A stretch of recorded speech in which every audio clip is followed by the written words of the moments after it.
어쩜 이렇게 시간이 안 가는지 정말 버스 안에서 고인 이불 속에서 고인은 언제나 너에게 고인. Assalamualaikum warahmatullahi wabarakatuh. Perkenalkan, nama saya Niswatul Khairini. Saya dari jurusan Pendidikan Guru Sekolah Dasar Universitas Negeri Gorontalo. Jadi saya di sini akan menjelaskan tentang pendekatan dalam manajemen kelas sebagai salah satu tugas mata kuliah manajemen kelas yang diampuh oleh Bapak Dr. Rustam Husain MPD. Jadi yang pertama yaitu pengertian pendekatan dalam manajemen kelas. Oke, menurut Dirjen PUOD dan Dirjen Dikdesmen 1996 dalam Ade Rukmana dan Asep Sunarnya 2011, manajemen kelas adalah segala usaha yang dikerahkan untuk mewujudkan suasana belajar mengajar yang efektif dan menyenangkan, serta dapat memotivasi siswa untuk belajar dengan baik sesuai dengan kemampuan. Atau dapat dikatakan bahwa manajemen kelas merupakan usaha sadar untuk mengatur kegiatan proses belajar mengajar secara sistematis. Usaha sadar itu mengarah pada penyiapan bahan belajar, penyiapan sarana dan alat peraga, pengaturan ruang belajar, mewujudkan situasi atau kondisi proses belajar mengajar, dan pengaturan waktu sehingga pembelajaran berjalan dengan baik dan tujuan kurikuler dapat tercapai. Sedangkan menurut Raka Joni 1985, pengelolaan kelas adalah segala kegiatan guru di kelas yang menciptakan dan mempertahankan kondisi yang optimal bagi terjadinya proses belajar. Sehingga dari dua pendapat tersebut dapat disimpulkan bahwa manajemen kelas adalah kegiatan pengelolaan kelas untuk mewujudkan kegiatan belajar mengajar yang efektif dan menyenangkan. Karwati Priyansyah 2014 menyatakan bahwa terdapat berbagai pendekatan dalam manajemen kelas, yaitu yang pertama, pendekatan kekuasaan. Pendekatan kekuasaan dalam manajemen kelas dapat dipahami sebagai suatu proses untuk mengontrol tingkah laku peserta didik di dalam kelas. Peran guru di sini adalah untuk mempertahankan situasi disiplin dalam kelas. Yang kedua yaitu pendekatan ancaman. Pendekatan ancaman dalam manajemen kelas merupakan salah satu pendekatan untuk mengontrol perilaku peserta didik dalam kelas. Pendekatan ancaman di dalam kelas dapat diimplementasikan melalui papan larangan saat belajar dan paksaan kepada peserta didik yang membantah, yang sengaja ditunjukkan agar peserta didik mengikuti apa yang diinstruksikan oleh guru. Yang ketiga yaitu pendekatan kebebasan.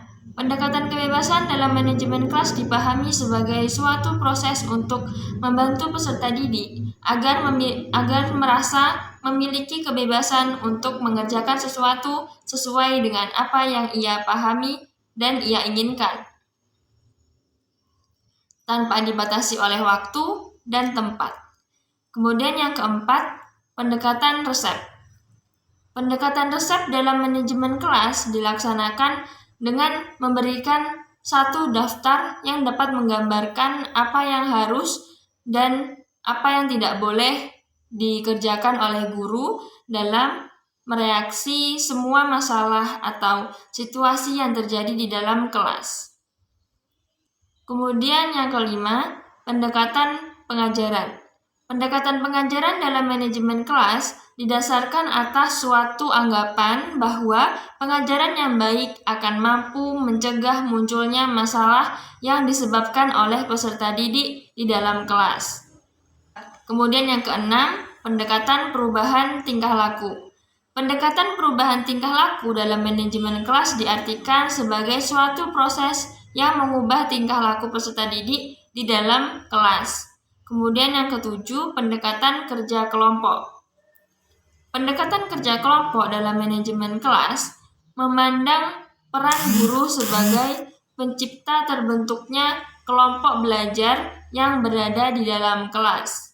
Kemudian yang kedelapan, pendekatan elektis atau pluralistik. Pendekatan elektis atau pluralisti dalam manajemen kelas menekankan pada potensi, kreativitas, dan inisiatif dari wali atau guru kelas untuk memilih berbagai pendekatan yang tepat dalam berbagai situasi yang dihadapkan di kelas.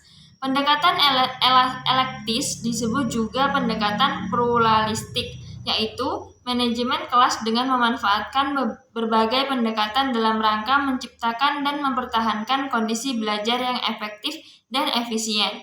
Kemudian yang terakhir, yang ke-9, pendekatan teknologi dan informasi.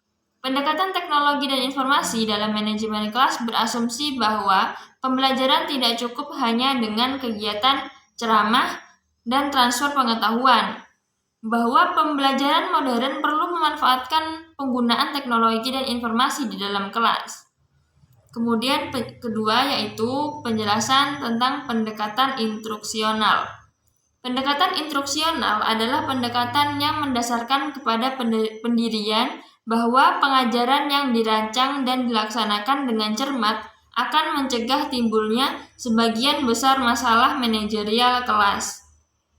Pendekatan ini berpendapat bahwa manajerial yang efektif adalah hasil perencanaan pengajaran yang bermutu.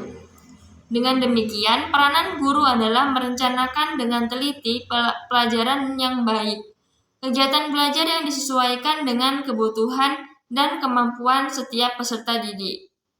Kemudian yang ketiga, penjelasan pendekatan proses kelompok. Pendekatan kerja kelompok dengan model ini membutuhkan kemampuan guru dalam menciptakan momentum yang dapat mendorong kelompok-kelompok di dalam kelas menjadi kelompok yang produktif. Nah, di samping itu, pendekatan ini juga mengharuskan guru untuk mampu menjaga kondisi hubungan antara kelompok agar dapat selalu berjalan dengan baik.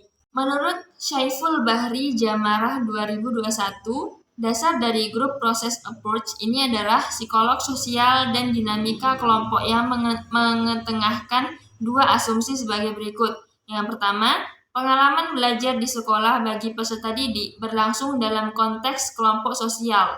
Asumsi ini mengharuskan wali atau guru kelas dalam pengelolaan kelas selalu mengutamakan kegiatan yang dapat mengikut sertakan seluruh personal di kelas. Dengan kata lain, kegiatan kelas harus diserahkan pada kepentingan bersama dan sedikit mungkin kegiatan yang bersifat individual. Kemudian yang kedua, tugas guru terutama adalah memelihara kelompok belajar agar menjadi kelompok yang efektif dan produktif.